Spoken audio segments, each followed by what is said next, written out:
আমাকে আজকের এই জনসমুদ্রকে শান্ত করার জন্য বলা হয়েছে। আমি জানি না আপনারা কি শান্ত হবেন না অশান্ত হয়ে যাবেন।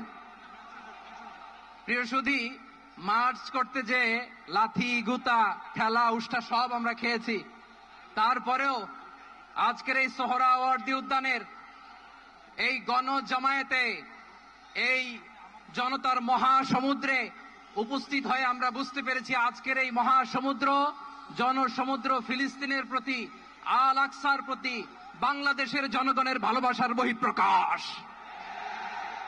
ভৌগোলিকভাবে আমরা ফিলিস্তিন থেকে অনেক দূরে হতে পারি, কিন্তু আজকের এই জনসমুদ্র প্রমাণ করে আমাদের এক একজনের হৃদয়ে, বুকের ভেতরে বাস করে এক একটা ফিলিস্তিন। আমাদের হৃদয়ে বাস করছে এক একটা গাজা, আমাদের হৃদয়ে বাস করে এক একটা আল কুদস। চিৎকার করে বলুন ঠিক কিনা। আমরা আজকে সংহতি প্রকাশ করব আমাদের মুসলিম ভাইদের উদ্দেশ্যে। এক আওয়াজে আমাদের কণ্ঠকে উচ্চকিত করে অতিথি থেকে শুরু করে অডিয়েন্সের সবাই আল্লাহু আকবার ধ্বনি দিয়ে সোহরাওয়ার্দী উদ্যানের এই ময়দানকে আমরা কাঁপাতে রাজি আছি না নাই? নারায়ে তাকবীর, নারায়ে তাকবীর। দিন ইসলাম, দিন ইসলাম। ফিলিস্তিন, ফিলিস্তিন।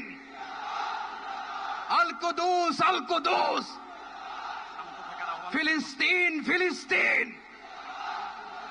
আল কুদুস, আল কুদুস। আমার ভাই শহীদ কেন? জাতিসংঘ জবাব চায়। গাজায় গণহত্যা কেন? জাতিসংঘ জবাব চায়। আমি যা বলি আমার সাথে আওয়াজ করে ইংরেজিতে স্লোগান ধরুন।